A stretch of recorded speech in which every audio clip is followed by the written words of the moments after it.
All right. In our previous two discussions on the kingdom of God, I have deliberately stayed away from verses that mention the term Zion in them. Today, I want to focus on verses that mention the term Zion. At least 13 of the hymns in our green hymn book mention the term Zion. And for most of them, it's in the first line of the hymn. That's the theme of the hymn, is Zion.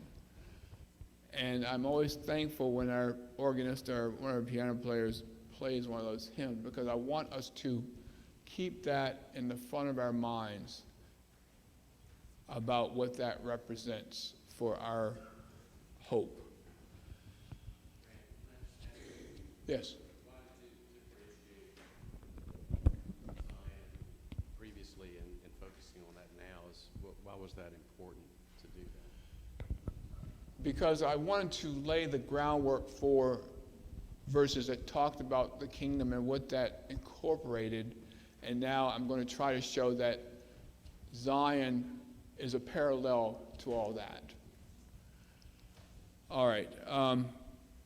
Does anybody know what the name Zion means? Roger's got his hand up. Exact definition, but I've had two viewpoints on it, and I might be corrected. It refers to Mount Zion, which is a mountain in the area, and it also seems to imply the area around Jerusalem, the center area. But if that's what you're looking for, I don't. The word itself, yeah. Highest point, okay. That's pretty close to what I found. I found that it means a monument or a guiding marker, which goes along with what Brent said. It's something that people can see to guide them to a certain destination. And Roger, you're right. I thought it was one of the names of the physical hills of Jerusalem. I'm not 100% certain, but I thought that was true. Anyway, it came to be synonymous with Jerusalem itself. Casey's got his hand up. Yeah, just a quick look in the concordance here says that Zion means a parched place. Parched place? Yeah. What corners you got? The online one that comes with Okay. the whatever Bible app this is, blue something Bible. All right, I was using Strong's. I thought Young's might have said fortress, but Brent's got it right. All right, so that's the idea behind the word. Now, first thing I want to do is show the progression of how Zion came to represent the hope of Israel. All right, so let's see. Brian, Deuteronomy 12. Because it wasn't from the beginning.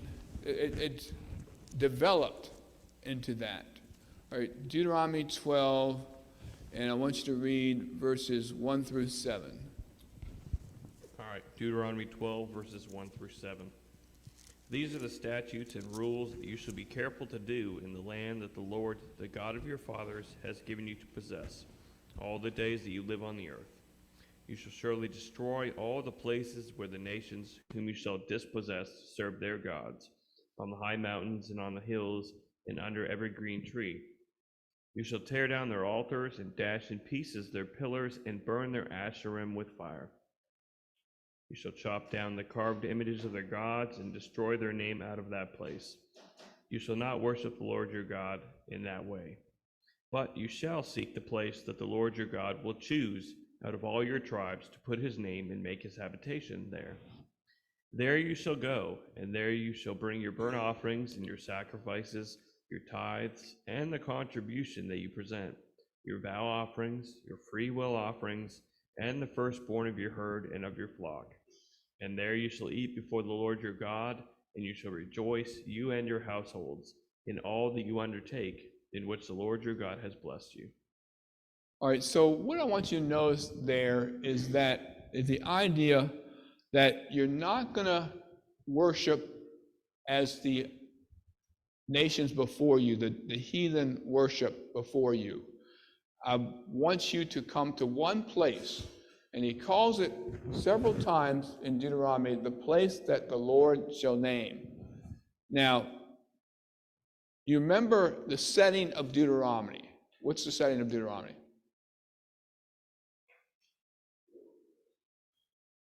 Yeah, but it's a particular place.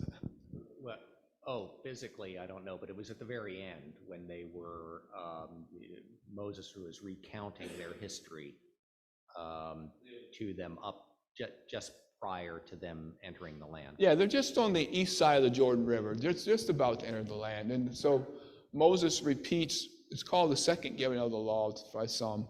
He repeats all the important things, and you won't find it until you get to Deuteronomy, the idea of the place where the Lord shall name. All right, so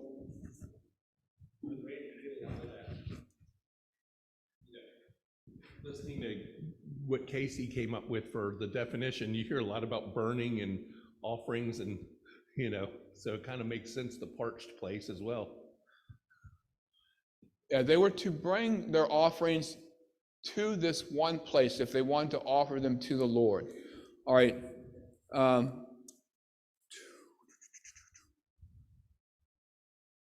right, it's that concept, that term, the place where the Lord shall dwell, is mentioned several more times in Deuteronomy 12. But I want to go to Deuteronomy 16, verses 2 to 6.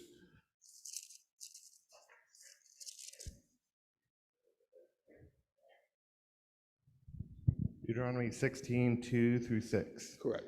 And you shall offer the Passover sacrifice to the Lord your God from the flock or herd at the place that the Lord will choose to make his name dwell there.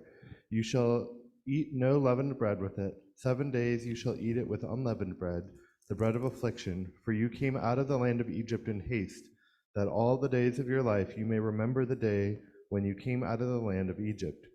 No leaven shall be seen with you in all your territory for 7 days, nor shall any of the flesh that you sacrifice on the evening of the first day remain all night until morning. You may not offer the Passover sacrifice within any of your towns that the Lord your God is giving you, but at the place that the Lord your God will choose to make his name dwell in it, there you shall offer the Passover sacrifice in the evening at sunset, at the time you came out of Egypt. All right, you'll recall that there were 3 times when Israel was to come keep a feast to the Lord. And if we kept reading in Deuteronomy 16, we would see that all 3 times it says, you will come to the place that the Lord will name. All right, in chapter 17, verses 8 to 10.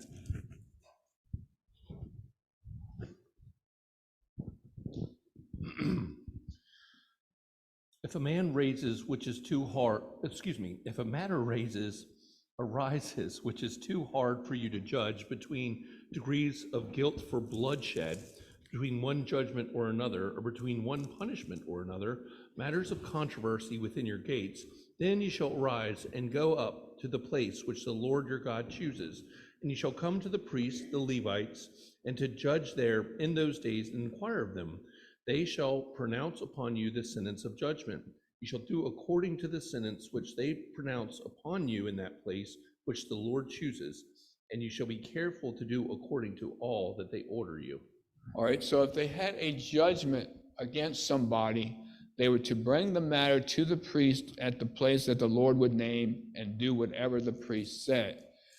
All right, also in Deuteronomy 31, verses 10 to 12.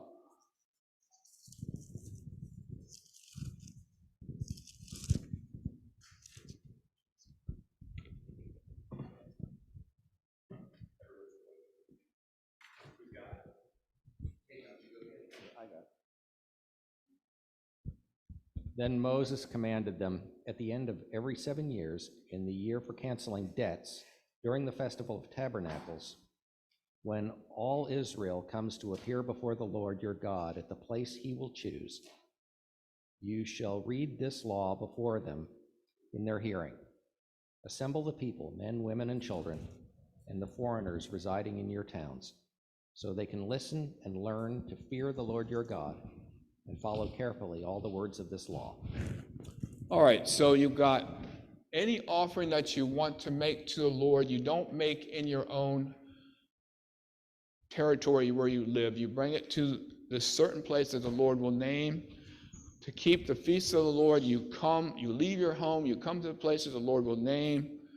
If you got a matter against one of your brethren, you don't take it to the local Levite, you come to the place where the Lord will name. And while they're there at the Feast of Tabernacles, every 7 years, they're to read the law. So this place that the Lord will name became very important in their national existence.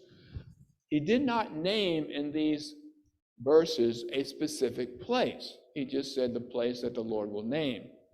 Now, it might surprise you, but the place that the Lord would name was not initially Jerusalem. It was a place called Shiloh in the tribe of Ephraim. Who was Ephraim descended from? Which of the 12 sons? Joseph, right. All right. So go to Joshua chapter 18, verse 1.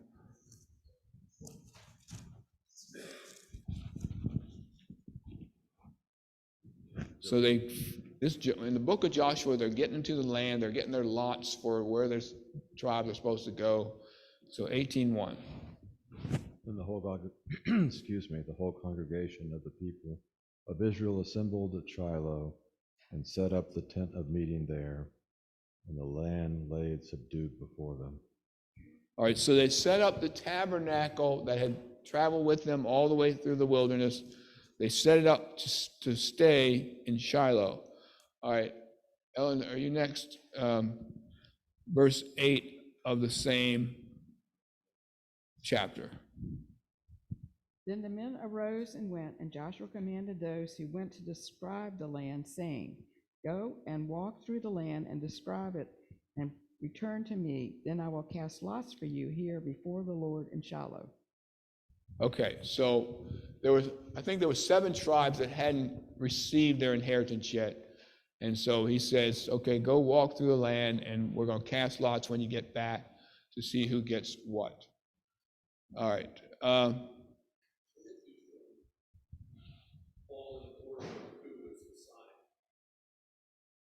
Who was assigned in the order of their inheritances? Like, was it important that they establish that first? As I recall, okay, you remember that Reuben, Gad, and half of the tribe of Manasseh got their inheritance on the east side of the Jordan River. And then on the west side, the first ones to get it were Judah, Benjamin, Ephraim, and Manasseh, I think, were the first ones to get it on the west side. And then there was others, the rest got it by these lots they were getting ready to cast. And the reason Ephraim and Manasseh each got something is because Joseph got the inheritance of the firstborn. So he got a double portion. That's why both his sons got something. All right. Yes, sir.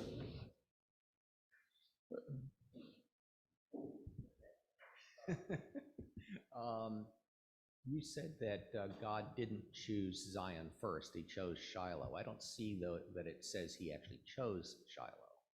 I see that, things started happening there. But I don't see where it actually says that he mandated that. Stay tuned. We'll get to that.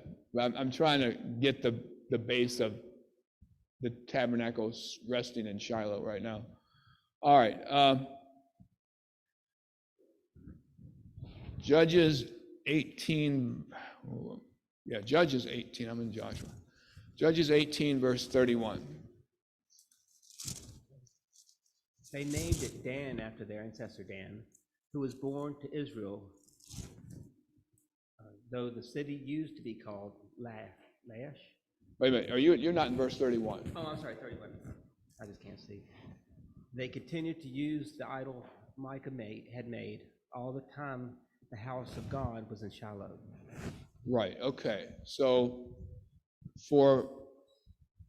ever since it was set in Shiloh in Joshua 18, it remained in Shiloh for all that time of the judges. And notice, it doesn't mention Shiloh, but in chapter 21 of Judges, verse 25, it's an important concept there.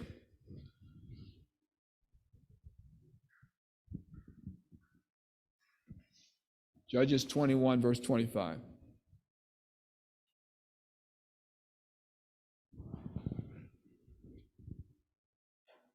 In those days, there was no king to Israel. Every man did that which was right in his own eyes. All right, remember that. In those days, meaning the days of the judges, or at least the end of the judges, there was no king in Israel. Every man did what was right in his own eyes. We're going to come back to that idea in the Psalms. And this is the background of Ruth.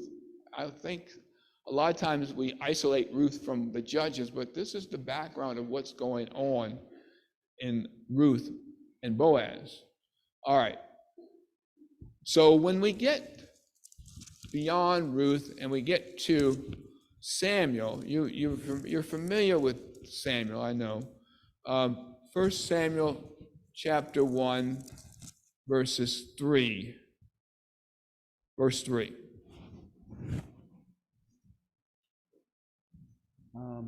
And this man went up out of his city yearly to worship and to sacrifice unto the Lord of hosts in Shiloh. And the two sons of Eli, Hophni and Phinehas, the priests of the Lord, were there. All right, so at that time, before Samuel was born, the house of the Lord, the ark and the tabernacle of the Lord of hosts was still in Shiloh. All right. When did it leave Shiloh? Go to chapter 4.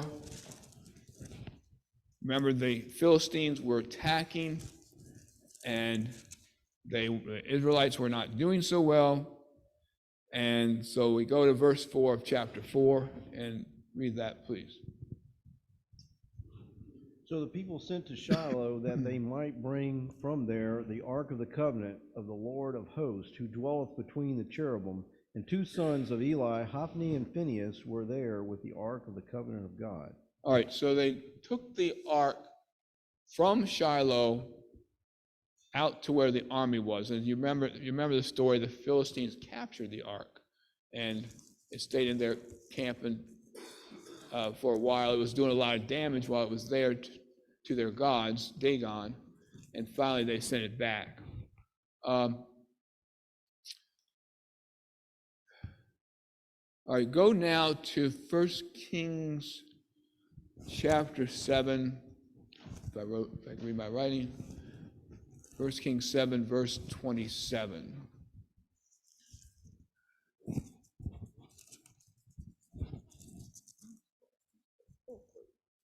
Okay. And he made 10 bases of brass. Whoa, that's not right. It didn't seem right. Am I wrong? I don't know. I'm trying. No. Try something else. Try.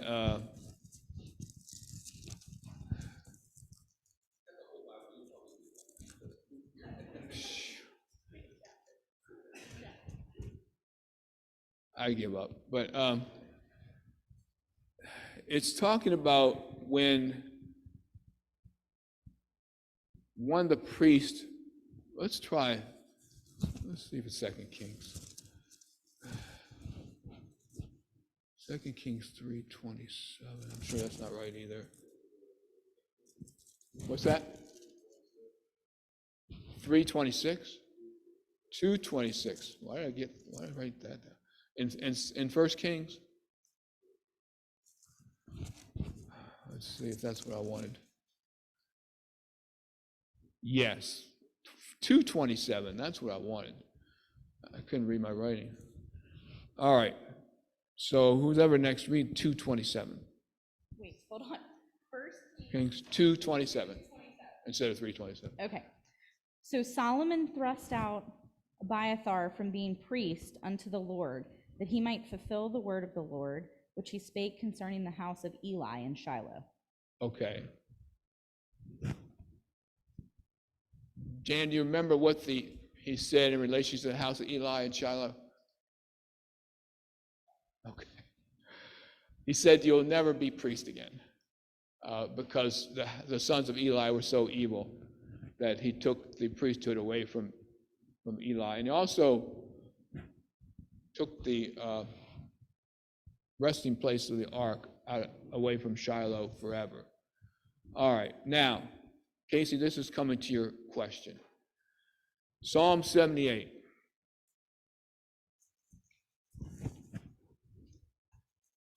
And the whole psalm is about how Israel kept disobeying the Lord, although he did many good things for them, delivered them from their enemies many times.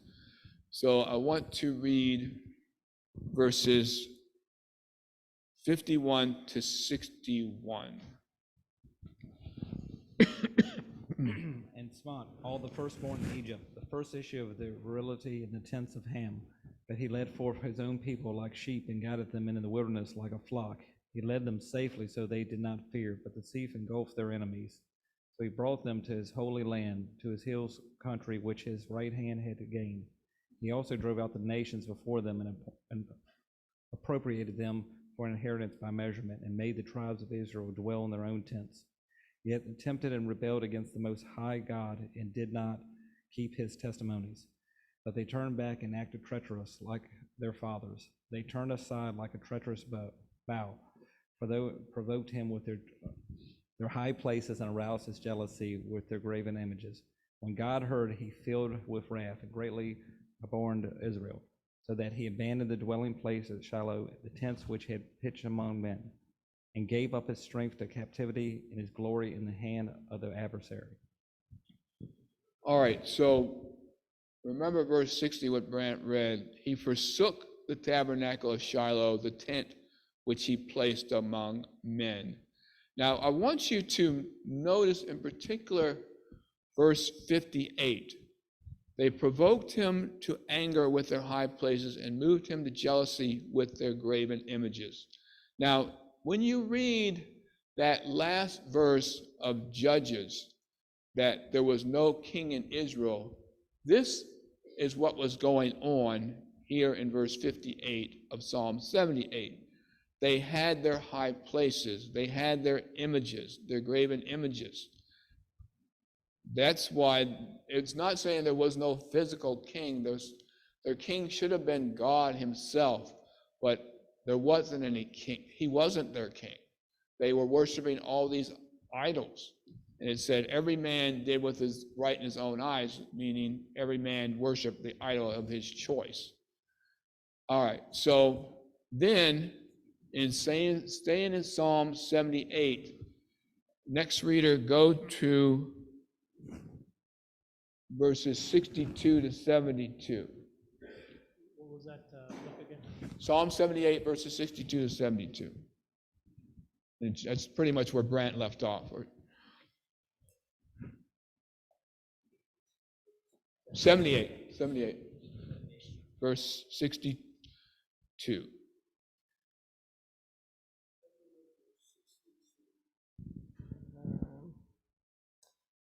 He also gave his people over to the sword and has furious with his inheritance. Go through 72. The fire consumed their young men, and their maidens were not given in marriage. Their priests fell by the sword, and their widows made no lamentation. Then the Lord awoke as from sleep, like a mighty man who shouts because of wine. He beat back his enemies, and he put them to perpetual reproach.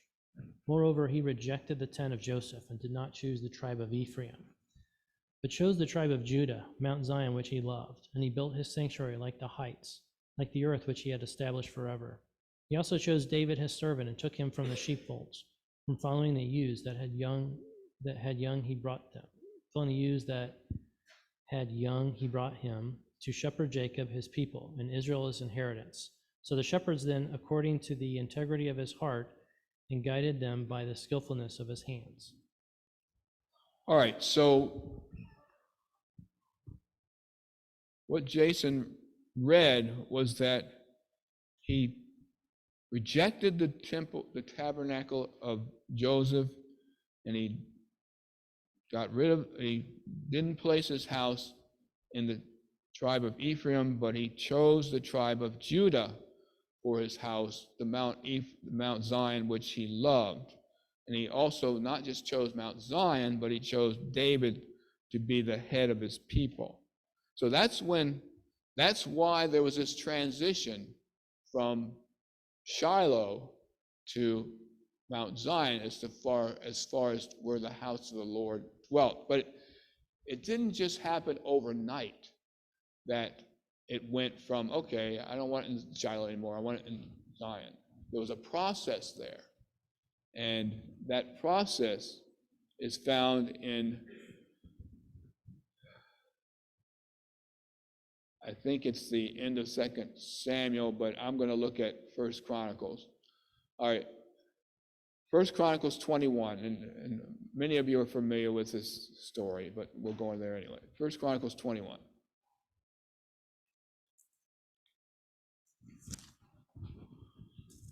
And this is when David decided he wanted to number the people. Now, what was his purpose in numbering the people? Yeah, to see how many men he could recruit for the army. And what was wrong with that, Rob? Yeah, he's supposed to say, it doesn't matter if we just got a couple hundred.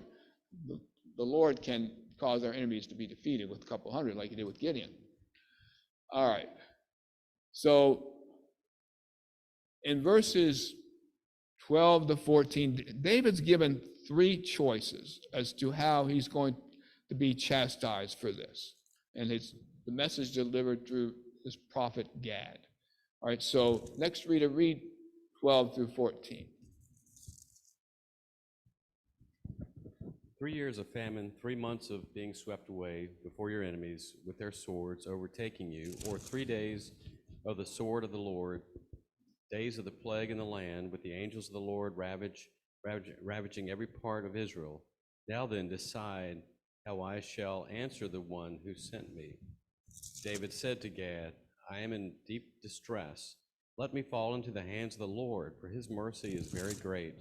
But do not let me fall into the human hands. So All the right. Lord Go ahead. So the Lord sent a plague on Israel, and 70,000 men of Israel fell dead. All right, so he had the choice of 3 years of famine, 3 months of his enemies having victory, or 3 days of pestilence. And he says, okay, I don't want to be at the hands of my enemies. So he said, okay, it'll be either the famine or the pestilence, and the Lord chose the pestilence. All right, so, yes.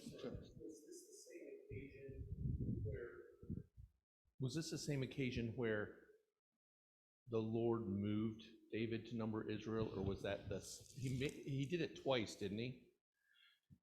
This was that occasion? No, he did it once. It's just recorded twice. Okay, and once it said, and this is a good example for the Satan thing, because in Chronicles version it says, and Satan moved That's correct. David, yes. And then in this, and then the King's version, it's God moved him, or Samuel, sorry. Yeah, that's right. You're exactly right. So, yeah, okay. Well, that's a whole nother sub-study, but it's interesting he moves him to do it, and then there's this huge penalty, but I guess it's a more complicated story for another time, but. Yeah, let's save it for another time. Roger's got something to say. Going into the whole story, he knew David's heart, that he was going to do this against him. It's just like God hardened Pharaoh's heart. And there are other times where Pharaoh hardened his heart. So, and there's another place where David spoke of his enemies to add iniquity unto iniquity. If you're going to pursue iniquity, God's going to take you down that path personally at times. And I think that's one of those cases. It's kind of confusing if you don't understand Satan being just an adversary. So, anyway. All right, we're rapidly running out of time, it looks like. So I'm just going to summarize some of the things. So the angel, God, through Gad, tells David to go up and build an altar in the threshing floor of Ornan the Jebusite. And David did that. And he offered burnt offerings, and he called upon the name of the Lord. It says that the Lord, in verse 26, answered David's call to him by sending fire from heaven upon the altar of the burnt offering. All right, so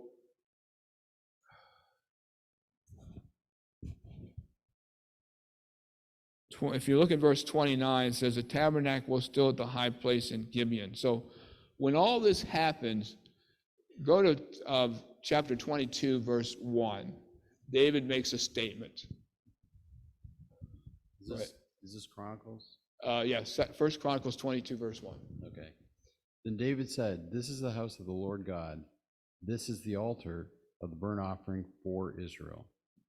All right, so when David gets this answer of fire from heaven at this particular altar, he makes the statement, this is the house of the Lord. This is the altar of the Lord.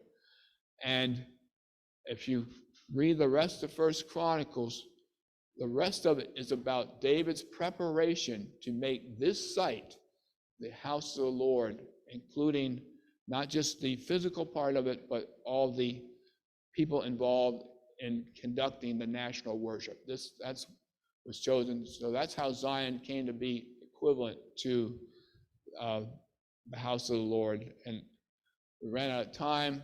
I don't know if I'll get an opportunity next week or not, or if Joseph will take back over. But if I take back over, if I can keep going, I'm going to show how Zion is mentioned as the place where the kingdom of God will be. Randy, just there is one very explicit reference in Jeremiah 7. Okay. It's where it's talking about the destruction of Jerusalem. But he says in verse 12, "Go now to the place in Shiloh where I first made a dwelling for my name, and see what I did to it because of the wickedness of my people Israel." So that is a very good answer to your question. Yes, where I first made a house of my name. Okay, I think the children are coming up. Thank you.